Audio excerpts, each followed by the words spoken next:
event here, but exactly. I'll let everybody just get into the room. So welcome everybody. I'm very excited to have you here. Joe, how's it going today? Oh, it's going wonderful. I'm in my bedroom where I spend basically 16 hours a day here, sleep here, work here, live here, and don't go anywhere else. That's the way it is. I know the feeling. It's the challenge when you have the Zoom meetings is all you do is go back to back to back to back to back, and there's no like walking time through anything. Right. Exactly.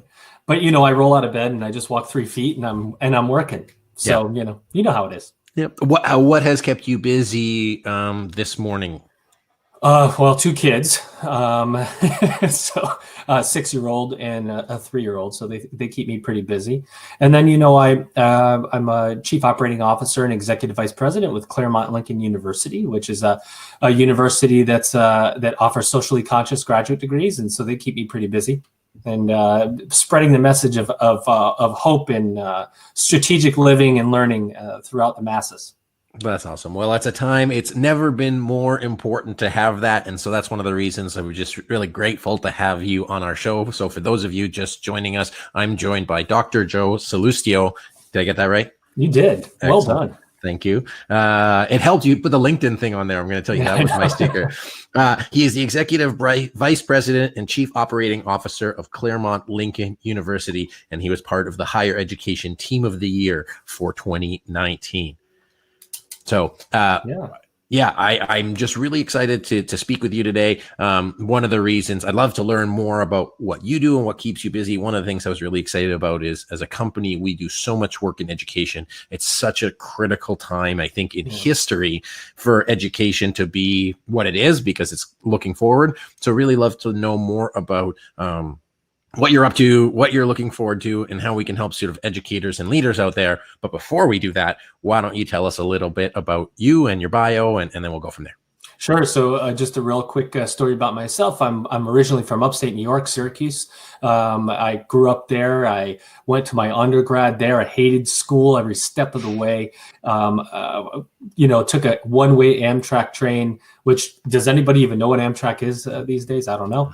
Yeah, you do. All right. One-way Amtrak train with 3 bags of clothes to Denver, Colorado after my undergrad.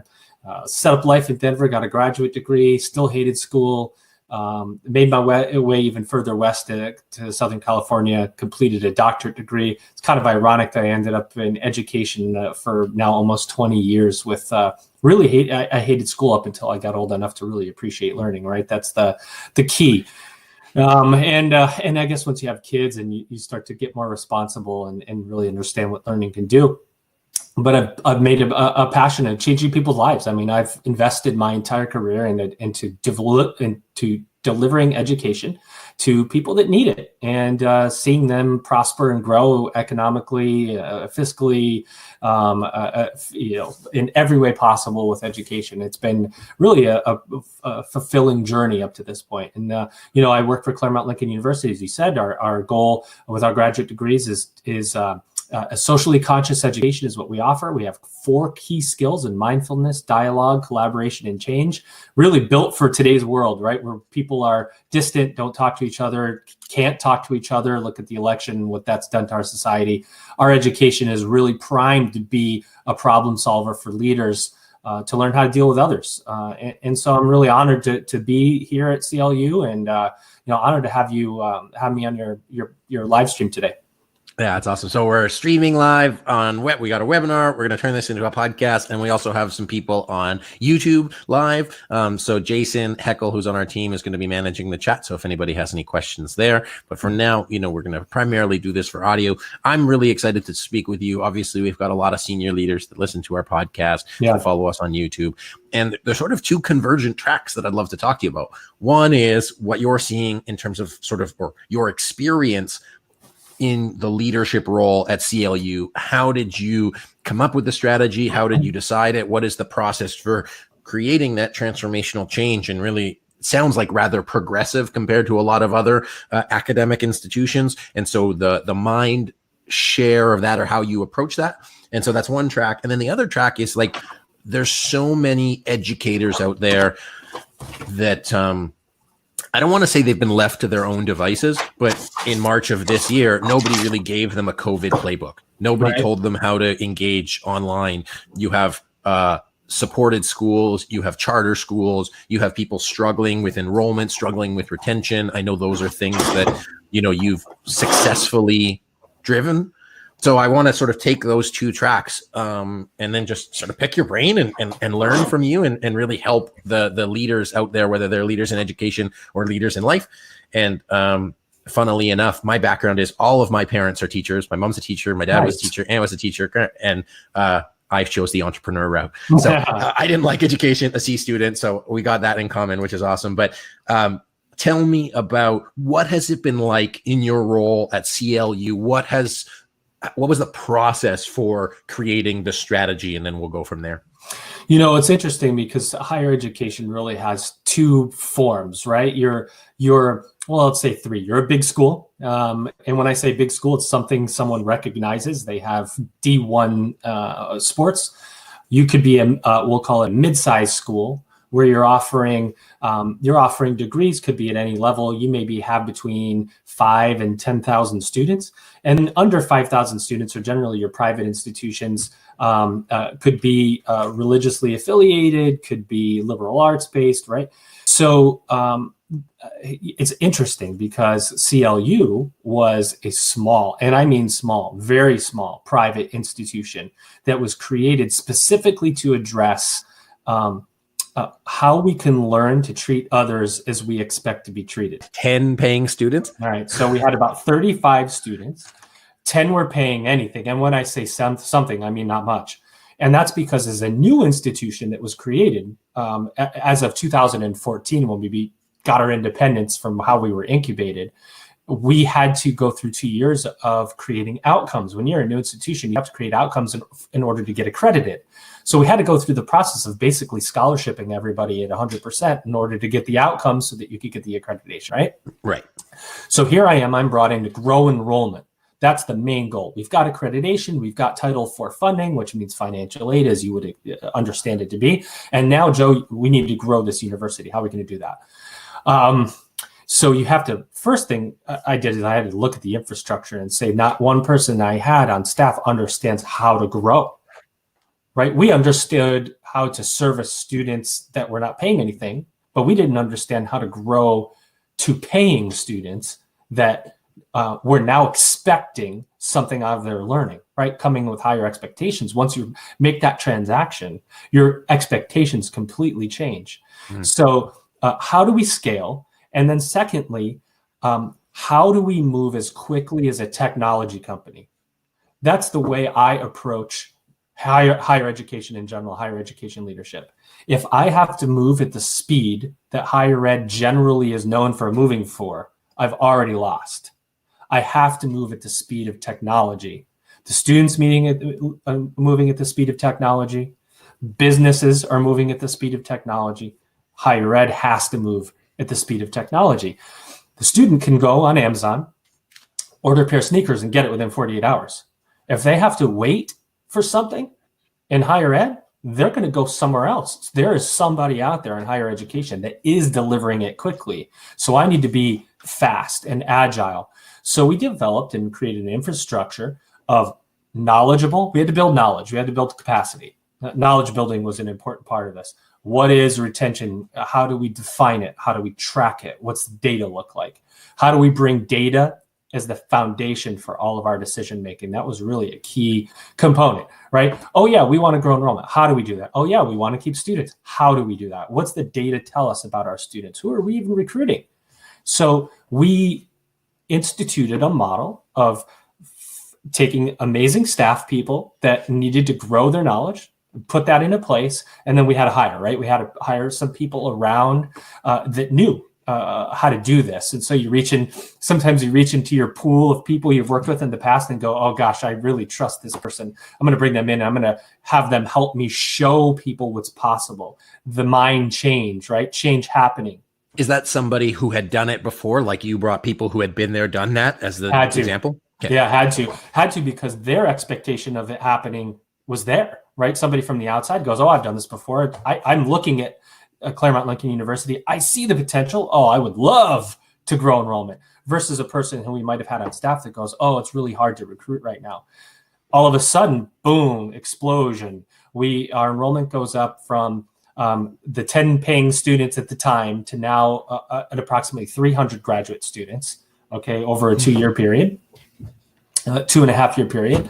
And all of that growth comes with, finance. So we have dollars coming in the door, which is a positive. Students are paying. Now, do we have some students that are on a partial scholarship? Absolutely, not unlike other universities that are out there. But we have a very affordable tuition, so it's about expanding access, expanding affordability, and making sure that the student understands the quality of the education. Right? You do get what you pay for, no matter what industry you work in. And we believe that our curriculum is positioned to be really the liberal arts education of the 21st century.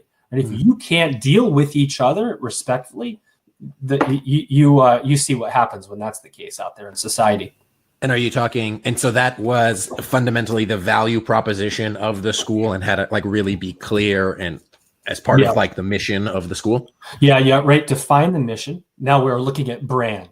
So you define the mission, you create the infrastructure. Now we're going to recruit, but we've got to now cement the brand along the way because, unlike most institutions out there, we don't have a 100-year history to pull on. Students aren't lining up at the door. So there's a big difference between passive recruitment and active recruitment, which, by the way, is we're talking about the coronavirus playbook. A lot of institutions have now had to understand or are understanding what active recruitment looks like versus passive recruitment. There isn't a lot of door knocking right now. Let me into your institution because I can go to 50 different places that now have online learning that didn't before. So my choices as a consumer are exponentially greater. So how are the institutions going to find me and recruit to me? And that's what schools are really struggling with in a way right now. So I just want to jump in there and just highlight for our listeners. First of all, thank you for really painting that picture. At the heart of this is approaching the education as a business, like embracing the technology component as a how, but really recognizing that in this world of competition, choices, options, and opportunity, that you had to approach it like, hey, we're a business. We need to prove our value. We need to get proof of concept. We need to get product market fit. And then we need to go out and actually like get people to come to us and not just like recruit because we want good, like, sports students, because those people are used to that, but actually saying, hey, we need to like door knock, and every single customer student is going to make a big difference in us being able to prove our outcomes and have that growth opportunity moving forward. So keep going. I just wanted to really like highlight that because I think to the point of when you said like that 100-year history, sometimes the 100-year history is the thing that pulls you back, is the thing that like we've been thinking in those 1980 models, 1970 models, not the 2022 model.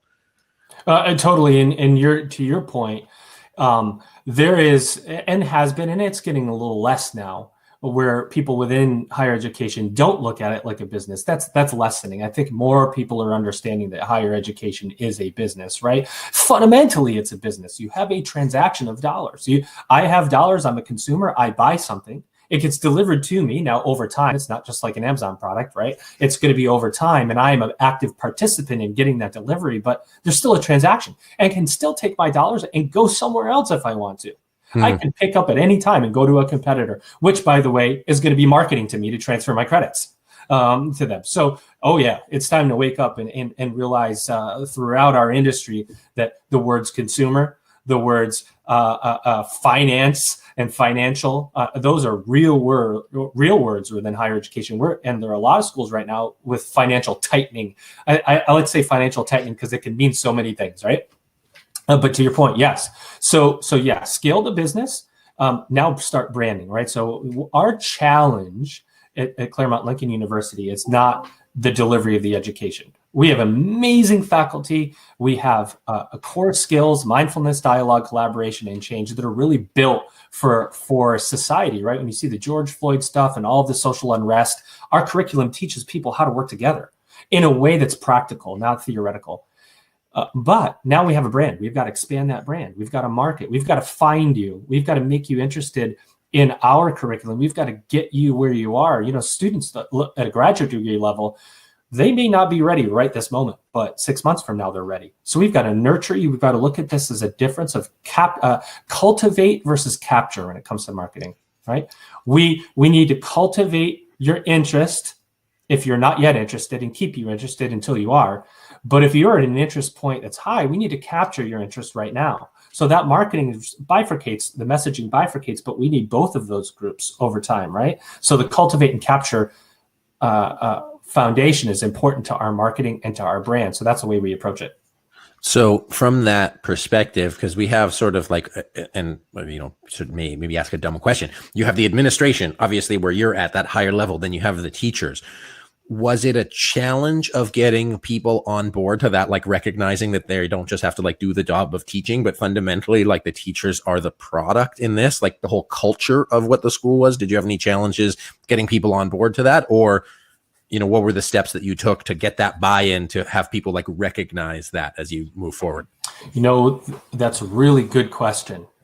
And the answer in that is not that it was the faculty understanding that, because I think that faculty want to grow programs naturally. The faculty want to teach students. They don't want to have 5 students in a class. They want to have 15 students in a class because it makes it easier to teach. The dissonance for us was, we want to grow enrollment, but we don't agree on what type of university we are, what type of student we're serving. Are we serving the same student as Harvard? Are we serving the same student as an institution that has a more open enrollment policy?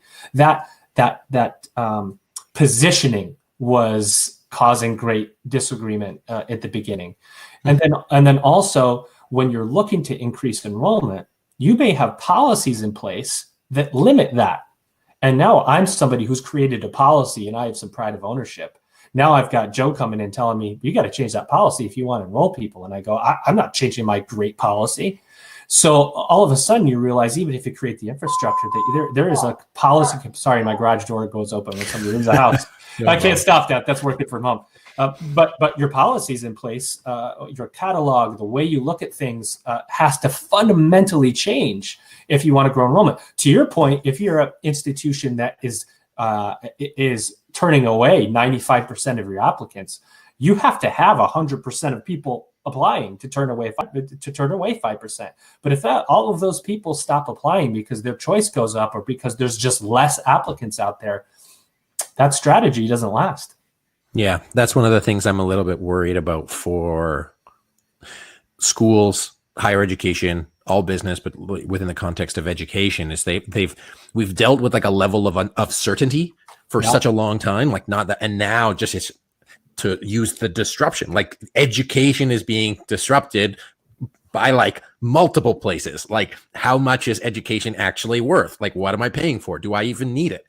And that those that are going to be stuck in that old way of thinking, and by a byproduct, the old processes, aren't going to move forward. And I've talked to, we're in Canada, but we coach leaders and educators across Canada and the US.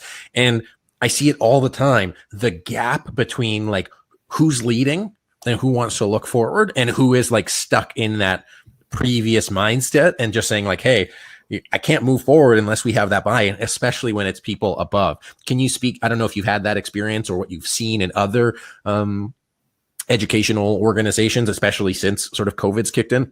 Well, I happen to have my own podcast called The EdUp Experience with two of my amazing partners, Elizabeth Leiba and Elvin Freitas, and we talked to college presidents. We've had 100 episodes, and I think 50 of them have been college presidents, and so we asked those questions. Here's what I can tell you: there are some folks. I think it's a inflection point. If a college and university has administrators that are looking backwards, saying we hope things go back to normal pre-coronavirus, that is like signing a death certificate at this point, because even if it trends slightly in that direction, it will never go back to normal completely. And that means even if coronavirus is completely eliminated tomorrow, the greater public has now been exposed to online learning and its flexibility. So there's never going to be a return to normal completely. Students now have an expectation that's different. Perhaps they're looking at online and brick and mortar learning to be really a hybrid experience where they get to choose. Do they want to go to class today and do it in person? Do they want to take online classes today? I still maybe want to be in a dorm, but I don't want to have to get up and go out in the snow if I'm Syracuse, New York, where I'm from. I want to stay in my dorm today and go to class online, so I'm just going to Zoom into my faculty. That's a completely different infrastructure. It will never go backwards. The other person is standing there looking forward, saying, what is this going to look like moving forward into the future? How is technology going to be enhancing the learning experience? And how does this look more like a technology company in terms of speed and agility than it does anything else, right? We're going to deliver high quality education as we've always done. How do we do that to the expectations of a consumer that has grown up as a digital native if you're in your teens now, right? As an adult, which we know adults are all over technology these days. I mean, everybody, when I take my kids to jiu-jitsu, everybody's on their phone. Doesn't matter their age. Everybody's on their phone. So how does learning become mobile? How does it become accessible? And that those forward thinkers are going to be the institutions that survive. I will say this. There's been a lot of prognosticators that talk about higher education institutions closing. There's going to be less closing than we think. Because people have, higher ed typically does have forward-thinking people, hindered by a lot of policy. Those policies are going to be broken down now, and those forward thinkers are going to have a higher opportunity or better opportunity to move forward. But schools that want to compete in an online space for students are going to figure out they can't do that they don't have the capacity to do that in the next 12 to 18 months. And so when schools close, which there will be some, it's going to be because they couldn't compete, not because their education was outdated or not because there wasn't value. It's going to be because of competition. So that said, do you see an increase in collaboration and partnership between these higher education institutions? Yeah, there is. And there's model changes. There's financial model changes that are happening right now. Consortiums and consortial agreements are on the rise. There's different ways to imagine a consortial agreement in terms of shared services, right? Enrollment happens over here for everyone, and then the students come into my institution for this or this institution for that, right? Human resources happens over here in a hub, and they work with these three institutions to offer human resources. So that's one way to look at it. Another way that you can do it is through a synthetic merger or a synthetic consortial agreement, as they call it, where everybody remains keeps their independence. There's versions where you give up your independence. There's a lot of exploration happening right now, explanation and exploration happening within higher ed. So yes, partnerships are happening, but I also think that higher ed institutions are getting smarter about looking to business and industry. Can we work with you to help define what curriculum needs to look like for your business? That's a big question right now that we're all asking. Question. So Jason, by the way, if there's any questions on YouTube, just put it in the chat. If there's no questions, just let me know. One of the things that, because we have people here that are in education, people that aren't in education, one thing I encourage you to think about is how this is relevant to you. Because if you're in industry and you're hiring, the people that Joe is talking to and that are going through the programs, they're the ones who are going to be entering your workforce in 5 years. Like, even if they're at square one right now, and, leaders are in their business for 10, 20 years. So like, this is the education of the future. So education is the output, at least from my perspective, that's the output of like the future workforce. What are the skills that they're learning? What are they coming to the table with? And it's going to be a byproduct or an output of these higher education institutions. So Joe, do you want to speak to that? Like, what are you seeing in the lay of the land of the future workforce, which is like a divergence from where we're going, but here we are. Yeah, technology, STEM. I mean, all of those things are really important. I think business and industry is pretty specific about what they're looking for. Google's a good example. They just come out and they launch non-credit certificates that are going to train you in coding and all this stuff, right? Anti-higher ed, right? It's for people that don't want to commit to higher education. Now, you could look at that in one of two ways. You could say Google's trying to compete and they're trying to show that higher ed doesn't have value. Or you could look at that and say, there may be a student that's not ready for higher education. They should go through that training before they figure out what they want to do and invest in higher education. It's all about positioning and tact that you want to take. I will say this, that customization of curriculum is going to be an important part of higher ed's value proposition going forward, right? Business and industry says, I want this skill. Can higher ed then deliver this skill? Can they do it in a non-credit environment? Can they do it in a for-credit environment?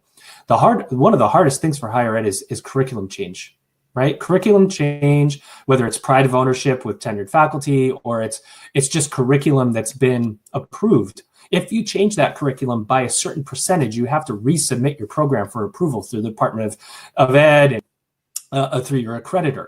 So that can slow down your ability to be agile. So there's a compliance part of this that's difficult.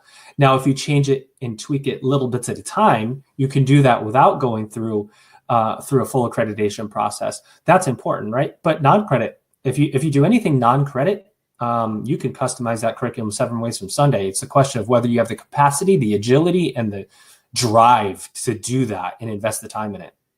Yeah, because I see that accreditation, those changes, because on one hand, you're saying, hey, you need to be nimble, you need to be adaptive, but it's also within these like legacy systems that are built there to protect people. Like if you don't want you buying something that's unproven, you need to make sure you've got those things. So the systems are on one hand there to keep you safe. On the other hand, sort of like restrict your ability to be adaptive. So the question I have is, you mentioned about the difference between going forward and going backward. Yep. You know, what happens if you're in a situation where you're looking forward and some people around you are going backward? What do you do other than like tell them to listen to your podcast, which I still recommend? But like, what do you do in order to move that forward so that you get people on your team and your stakeholders looking forward to the future and not in the past? Yeah, that's boy, a key leadership question and a hard one to answer because people are so different and change averse generally, right? People don't like change. I think right now, the enrollment story is going to help that change be facilitated easier.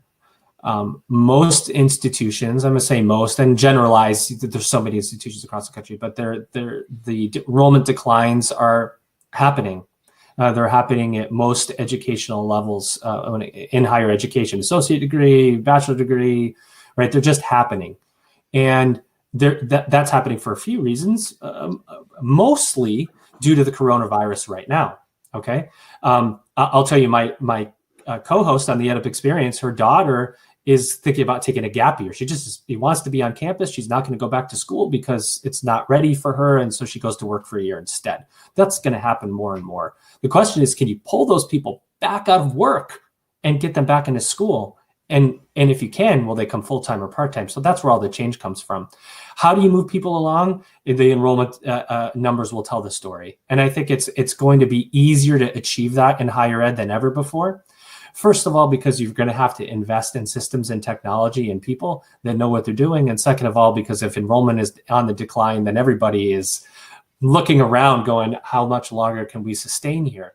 You know, the schools that are in most trouble are the ones that have a year or two of operating expense in the bank, for lack of a better way to say it. A year or two from now, if that enrollment declines by 15, 20%, that year or two is evaporated pretty quickly. And so I think as a leader, you have everything you need to say, all right, guys, look at these numbers. The data is telling the story. And so that's where data decision-making comes back into play. And yeah, you get people there, but if you have the proof to show them why, that's a lot easier, right? I got a question from the chat. Before we go into the question of the chat, we talked a lot about the enrollment and the enrollment being the thing that we look at. Like that's the data point. And like at the end of the day, it's numbers, right? What do you say to those leaders that are in a situation where like the teachers are having the challenge? Because my mother-in-law, who's upstairs, is in a system where she's got to be in the system. And like teachers are supported to whatever the level. Some don't have that cash. I'm not saying her situation is that. And then so you have to like choose where you're putting your investments. What do you say to educators that are dealing with teacher fatigue, teacher burnout, frustration, uncertainty? You know, how do you move forward through that? Does enrollment solve everything, or is it a little bit more complicated? Oh, it's certainly more complicated. And that's a question that is for every institution right now, because I don't think there's a teacher on the planet in whatever context they work in that's not feeling some kind of burnout right now. The amount of respect I have for K through 12 teachers right now is just unbelievable. Teaching little kids online, it's unreal across the country. So it's something. But you know, I think the answer to that question is this. Yes, resources are going to be limited. No, enrollment doesn't solve everything, but it does create revenue stream. It can't be the only revenue stream. And that's why a lot of schools are worried right now, is because they've been dependent on tuition revenue to be their primary. It is going to be your primary revenue stream. But then you look at advancement and donations going down, because most of the dollars out there is going to health, right? It's going to health. It's going to fight coronavirus. It's not going to education as readily as it was before. But investing in faculty development is going to be a really key piece in this, right? So take an institution that moved online. They were brick and mortar. They moved online, moved all their students online, moved all their faculty, all their courses online. Now you're, what are we in your second or third month of your fall term? You're probably going to be online next term. What have you done for your faculty now to get them ready for next term? Professional development. Because moving one term online seems exciting. Yeah, you had some change along the way, but now I'm good, I'm fine. Now do it another term. The student is different. The online student is different than the on-ground student. They're even if they were an on-ground student and they're an online student, they are also changing. So what am I doing for my faculty now to prepare them for spring, to prepare them for the summer, for the fall, or if you're on a non-traditional schedule of enrollment, that has to be done even faster, because that faculty will experience burnout, especially if they haven't been an online faculty member before. They're going to have that burnout happen really fast. They're going to have that moment of, oh, I got to do this again, because the demands are different. I've got to be online. I've got to be online all the time. And so, yeah, the development in faculty is a key piece, but that can be done. There are so many free sources of development out there now that you can achieve that with just a little bit of effort and save those dollars maybe for something that's going to give you a ROI that's more visible on the front end. Yeah, because I mean, that obviously we're talking higher education. We're talking, education that you like derive your demand versus ones that are like publicly funded, the K through 12, that have their own challenges, but also have things to learn. Fundamentally, it's, hey, you have core customers. Your core customers are your teachers in this case, because students are going to keep showing up, but going online is also an alternative. So recognizing that, and yeah, they're dealing with like the craziest thing imaginable, and they're just like thrown into this. So, shout out to teacher, hug a teacher. Well, don't hug a teacher. Yeah. That's not socially distanced, but that's another story. Cool. So I'm going to somebody asked a question on the chat. So I'm just going to go there. It says, do you think the last year's NACAC policy update will further the separation? And that was from something earlier that we asked. So I don't know what you mean by separation. I think what you're asking is the NACAC policies on recruitment really blew up the I don't know what you call them, that sort of the everybody's going to be a good guy stand, right? Because somebody would enroll, they're enrolled in a college, then you don't market to them any longer because they've gone through enrollment. Now you can continue to market to them really throughout their entire educational journey, at least until they start.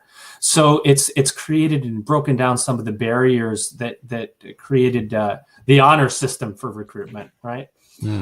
So yeah, the NACAC policies are going to make competition heat up quickly, and you're seeing it now. You're seeing it in terms of a lack of or a reduction in testing, right? Go online and look at a school that's dropped their entrance testing. You'll find hundreds of them. Why? Well, it can be tied to diversity, inclusion, and access. Absolutely true, right? Testing is it's more tied to opening the funnel at the top end.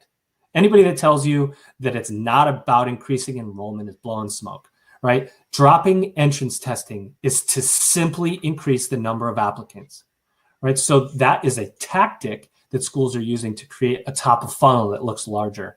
So yeah, the NACAC regulations and the lack of the ease on those regulations is going to create increased competition. You're seeing it. Some schools started offering free fall term, especially during coronavirus, free tuition, free parking spaces, free dorm room for the term. You're going to see that coming out of coronavirus. There's going to be more free stuff. It's going to look more like incentive-based enrollment than anything else, and that's absolutely going to happen. No doubt. Do you think is that a good thing or a bad thing for the education as a whole? Well, it depends on how you look at it. If you're capitalistic and you say competition is good for any industry, it can be looked at as a good thing. If you are worried about your individual institutions, or you're looking at this from the outside and say that it becomes more about the dollars and cents than it does about the quality of education, you're going to look at it from a downside, and it depends. I am one to think that different students need different schools, and so competition is good for the consumer. You got that. So we'll get another question here. This is from Carl Cox in Oregon. The late Clayton Christensen from Harvard predicted 50% of colleges and universities will close or go bankrupt in the next decade. What do you predict? And that'll probably be a segue from the amount of competition talk we just had. Yeah, I wasn't sure. I said I'd take hard questions today. No. I don't agree. I don't agree with that. Well, let me say this. It depends. And I think it depends on what close means. Bankrupt is very clear, but closure, is it an independent institution that closes their doors and teaches out their students, right? I don't think that's going to happen as often, up to 50%. I think you're going to see more mergers and more consortial agreements. I think the consortial agreement is going to save a lot of colleges and universities from closing. And so I think that 50% will be a lot less. 25%, maybe 50. No, I think it's really tough for a college or university to literally just close right now and teach out their students. There's other pathways that you can take to keep your institution viable. Some might turn themselves into institutes or training centers or non-credit. There's going to be other pathways that from the Department of Education definition of closure, it means you've closed your building and you've taught out your students and your company is essentially liquidated. I think we'll see more mergers. Look at recently the University of Arizona went and purchased Ashford University, which is a for-profit university, to basically move themselves online.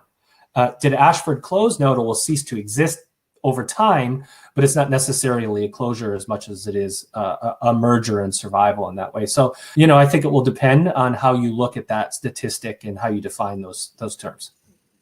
That makes a lot of sense. It's interesting. Again, like the more we watch it, it's very, again, capitalistic United States. That's what everybody is. But to be able to look at those opportunities, and I think what's important not to lose sight of is we've had all this conversation about business and the business side of it and the leader side, the people side of it. But fundamentally, there is like the student outcomes on the back end, right? Yeah. The ability to survive, the ability to be nimble, the ability to manage all of that is ultimately going to provide consistency, provide like greater outcomes for students and help them be prepared for the world, because it's driven by market demand, whether that's industry or the students, but a combination of both. And the better you are at adapting that, the more successful you're going to be as a business, as an institution.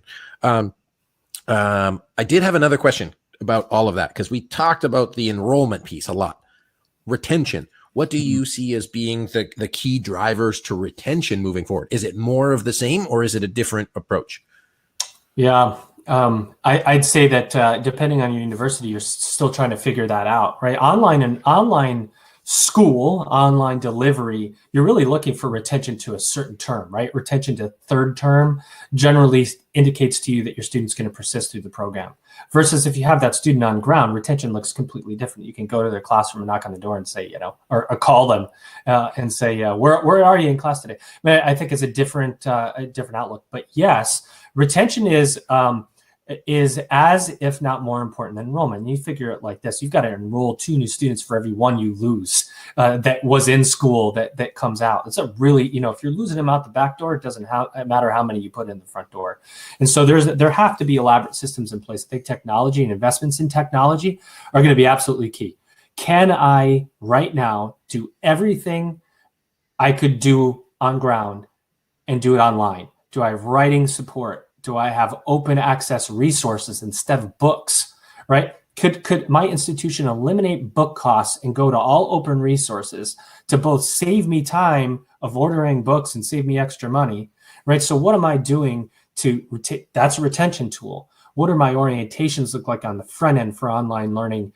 I know what they looked like on ground, parties and streamers in the air and all this stuff. What do they look like online? And how do I get the same feeling and effect from students that are going to be coming to my school in the spring online? So yeah, I think it's a great point. Retention looks really different, will look really different, because I go back to my whole point after coronavirus is over, which I say that with the hope that coronavirus will end someday. We don't know how it yet will be spliced with the flu. But assuming we get out of this someday, online learning and on-ground learning look different. How do I retain my students? And that's something that needs to be looked forward to now, right? There's going to be a day where you enroll in school, in my opinion, and in the mail, you get a pair of virtual reality goggles, right? So I can put myself in the classroom with you, much like we're doing on Zoom, but I could see you in the chair and I could see my faculty member up front.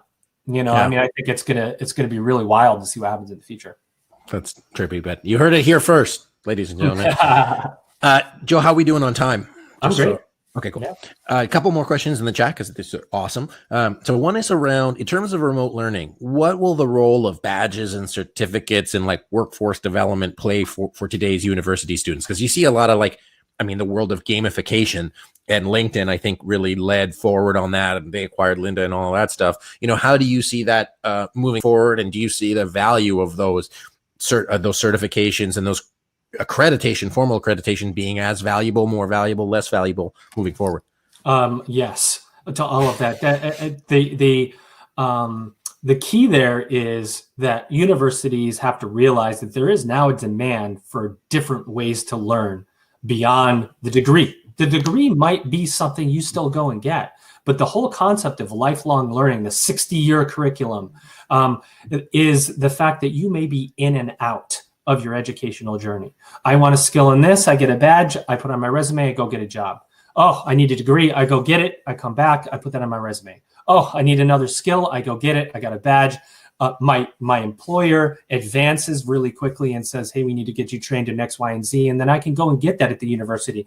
Maybe my university looks more like a membership, like a Marriott Rewards type of organization than it does a university. There's so many different ways to envision the future. But to that question is really important. Badges, certificates, workforce development are key, because your adult student isn't just after a degree anymore. They're skill stacking. And the skill stacking can happen for credit and can happen non-credit.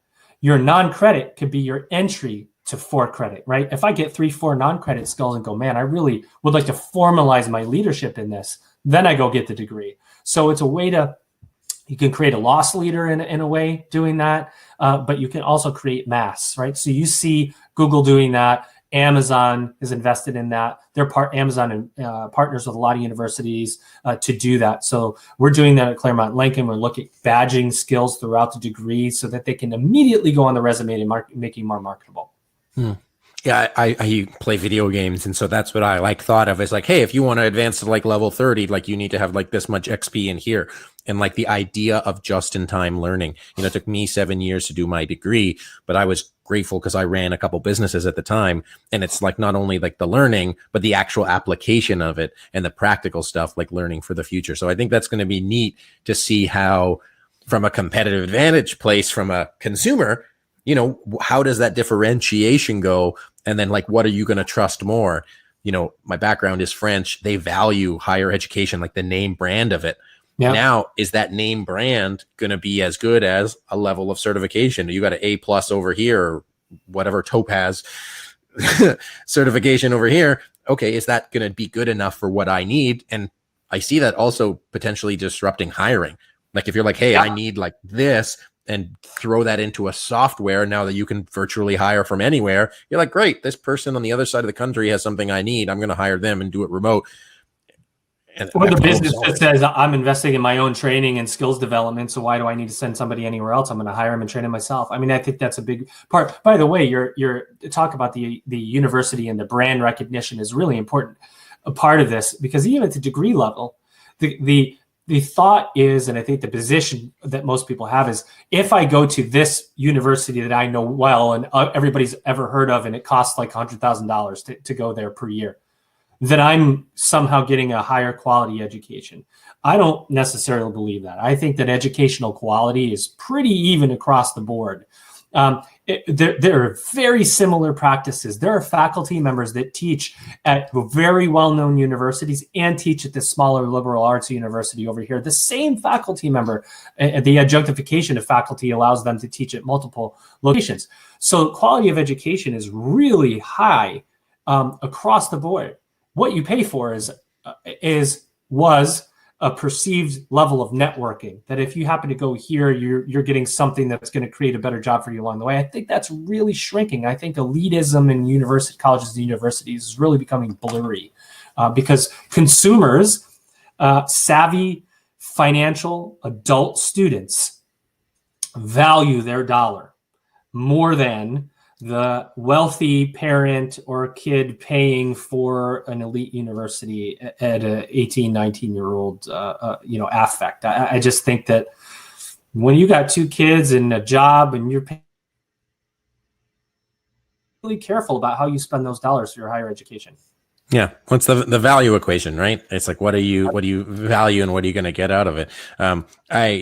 Okay. I could take another segue, but I won't. One more question from Maurice. He asked, well, what do you think of some key performance indicators for enrollment attribution currently? So, it sounds like that was something that you knew right about. So let's go there and then we'll talk. Well, it depends. Marketing attribution, enrollment attribution. I mean, I think, you've got to look in the equation, right?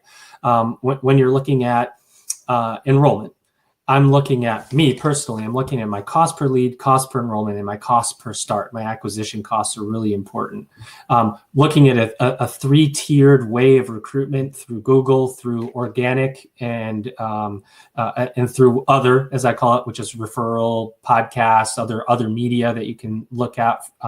When it comes to attribution, you've got to look at all of the ways you collect interest and attribute those to where the source is, and then look at your cost center and divide that out for acquisition cost. A lot of schools don't completely understand acquisition cost. What should a cost per start be in higher education? And that's a question that depending on your institution and your program cost has to be answered in order to fully understand attribution. Yeah, the actual business of it. I know Carl Cox and I've worked together, and one of the examples he uses for leading and lagging indicators is, like, what is the leading indicator that's going to make the biggest difference? And that's like on-site showings or walkthroughs or whatever. And then obviously taking that to a lag one is the cost per start. So, Joe, we've talked about so much stuff today. I've got a paper scribbled about notes. Is there anything else that you want to leave our listeners with, whether they are in the education sector in terms of, hey, how to be resilient, which I think you've covered like to the depth, or leaders in terms of, hey, how can they capitalize on what's happening in the future of education and the future of even 2021, looking forward, how to make the most of it? I'll take that second one. And I think from a leadership perspective, here's what I would say. And this is the way I view a big piece of higher education leadership in the future. Everything has now become more visible. Everything we do in higher education leadership has been more visible. And I think you can call this a theory, that the more visible of a leader you are at the presidential level or other vice presidential levels, the higher likelihood that you're going to have the students come to your school. Being on social media is an important part of transparency. Students want to know what's happening, and they want to know how you are living your life and the decisions you're making. Look at our political sphere for an example. And so I've talked to some college presidents on my podcast that are just very transparent and out there, and it makes a big difference on how the brand is being created at their university. And so I think there's a new and upcoming wave of higher education leaders who are very transparent.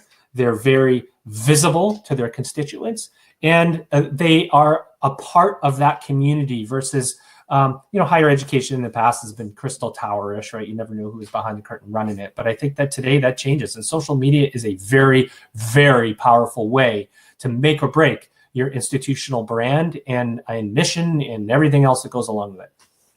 That's awesome, Joe. I think that's super clear. I'm really excited to see what happens in the future and to follow along with what you're doing in the space. So how can our listeners learn more about your podcast, follow you around, and support what you're up to? Well, as I said, at Claremont Lincoln University, we offer socially conscious education. You can check it out at www.claremontlincoln.edu.